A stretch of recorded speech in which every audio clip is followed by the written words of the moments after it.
Okay everyone, we got a Nintendo Direct earlier today and we got shown some games in it, as tends to be the case, but I'm not gonna run down this whole Direct or anything because there's a bunch of stuff that nobody cares about, so I'll just hit the sweet stuff, and as I do, maybe I'll provide a thought or two. I'll try to make this quick and not waste your time, which shouldn't be a problem because I honestly don't have much of anything to say about a lot of this.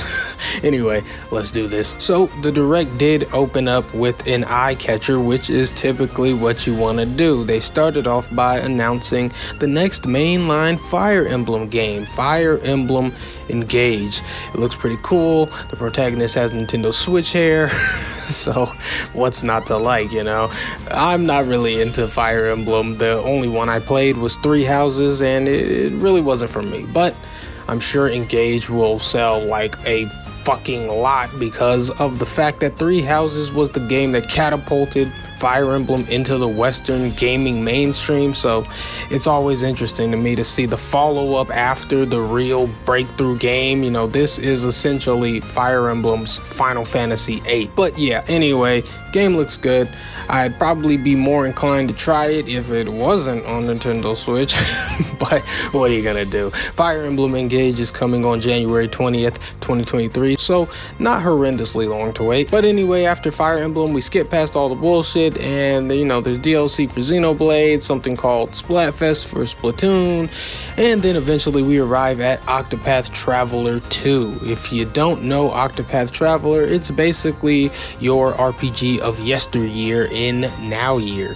Turn-based stuff, little fucking sprites and shit, but their major selling point is their art style. They lay all of the retro looking 2D sprites of your characters and monsters on top of these gorgeous looking 3D backgrounds that make up the environment. And it's a really cool look, in my opinion anyway. If you like old RPGs but you're dog tired of playing, I don't know, Final Fantasy IV or whatever, then check out Octopath Traveler. I myself tried it at one point and didn't really like it.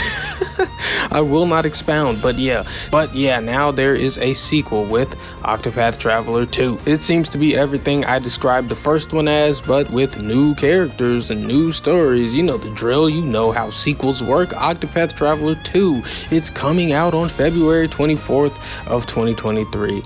Now, let's move way on, because there was a lot of who the hell cares going on here, but I do want to stop somewhere that's actually ultimately unimportant, because I just have to say something.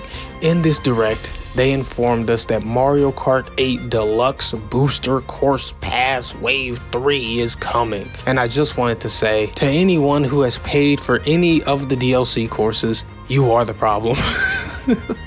You are why we will never get Mario Kart 9 ever. Who buys DLC for a game that hasn't had a content update in like 5 years? We will literally buy anything Nintendo gives us. They just do whatever they want and we just eat it up every time. Never mind that they still charge full price for a game that originally came out 8 years ago, and they just tacked on a DLC 4 or 5 years after the definitive version of that game was released, while basically ignoring the game for all those years. None of that matters. We will still buy this incredibly late DLC, as well as make sure that Mario Kart 8 Deluxe stays in the highest selling games every year. Like, how does it do that? Who doesn't have this fucking game yet? Like, what the hell, man? Just really. But anyway, that's all on that. That's all I wanted to say. I love Mario Kart 2, but just Jesus fucking Christ. So anyway, back to the real announcements.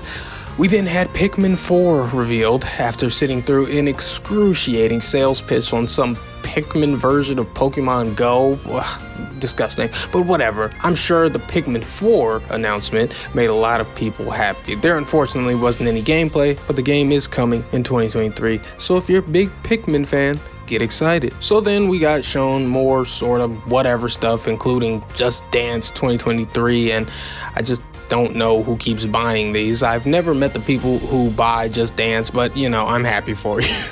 The remake to Final Fantasy VII Crisis Core got a release date December 13th. Kirby's getting a remake of a fucking Wii game or some shit, I don't know. And then we closed out with the new Legend of Zelda game, which we now know is called The Legend of Zelda Tears of the Kingdom.